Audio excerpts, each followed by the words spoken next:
think it's something that's a bit important that we need to pay close attention to, because our brand, nobody's going to sell our brand except us. But the first thing I want to share with you today is we can use our story to shape the future. Sometimes it is very difficult to shape the future if you don't look back. You see, it is very important when you want to shape the future to look back.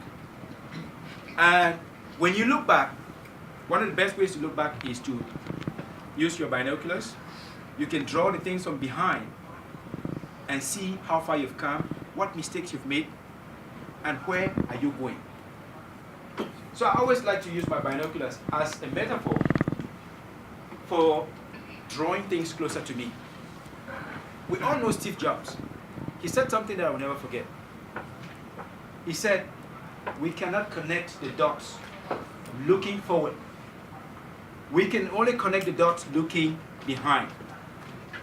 So I want to connect one dot for you that allows you hopefully to see how I'm trying to shape my own future. Something that happened years ago while I was growing up in Africa. I knew a young boy who once went on a journey with his mother. They spent the whole eve of the market day harvesting fruits, peanuts, pumpkins, chili peppers, mangoes, and they put all of them in one big basket. They got up the next morning at 4:30 a.m. when it was still dark outside. The young boy struggled just to clear sleep from his eyes. With his mother, together they started on a journey to a very distant market. A journey about 30-40 kilometers away, under the cover of darkness, up through mountains, down through valleys, in through forests, out through rivers. And I'm talking about rivers that you cross through thin water, not on bridges. Well, there are a couple of them that they had bridges, but not all.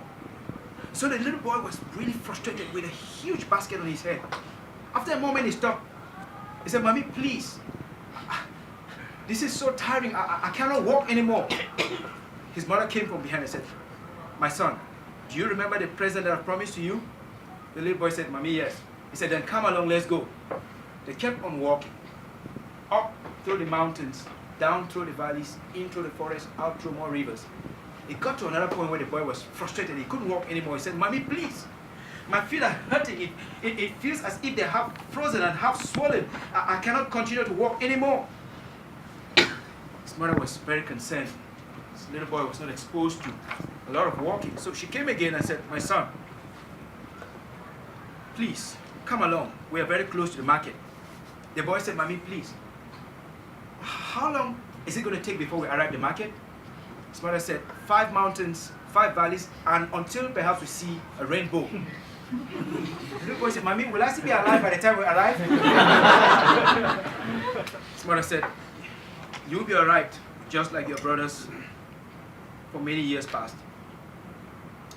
The boy struggled to walk again because it was cold and windy and very dry.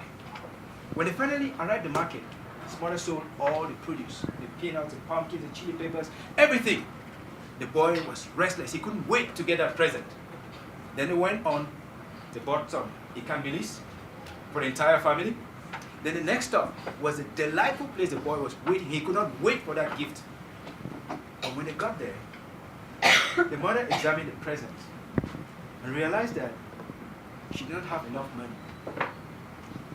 So the boy said, "Mommy, so what are we going to do?" His mom said, "My son, I'm sorry. I'm afraid we may not be able to acquire this for you today." The little boy broke down at the center of the market crying, "Mommy, please, please, for how long shall I have to wait to wear a pair of shoes? Please, do something about this." Choking back her tears, mother came back and said, "My son, please, come and walk with me, stand with me. Whenever I can afford it, you'll be the first to know. Of course, I want you to smile like every young boy out there, but I tell you something, life is not about shoes. Life is about the breakthroughs, your dues." The boy was very distraught, and he could not imagine how he was going to walk back home through that distant journey. had to. And it took several weeks before he had a pair of shoes that he could call his own. You see, that boy happens to be me. It's me. I just didn't want to tell that story in first person because it's too personal. I don't want to break up at some point. But a few weeks back, I was checking through my closets. Guess what? I found well over a dozen pairs of shoes. I have become Mr. Shoecessful. I am very happy that I have more than a dozen pairs of shoes. If I want 24 pairs, I would have. If I want 50 pairs, I could have. If I want to put Imelda Marcos to shame, I could even do that. Some of you know Imelda Marcos, right? Yes. She was world famous for having the highest number of pairs of shoes. But you know what? Life is not about shoes.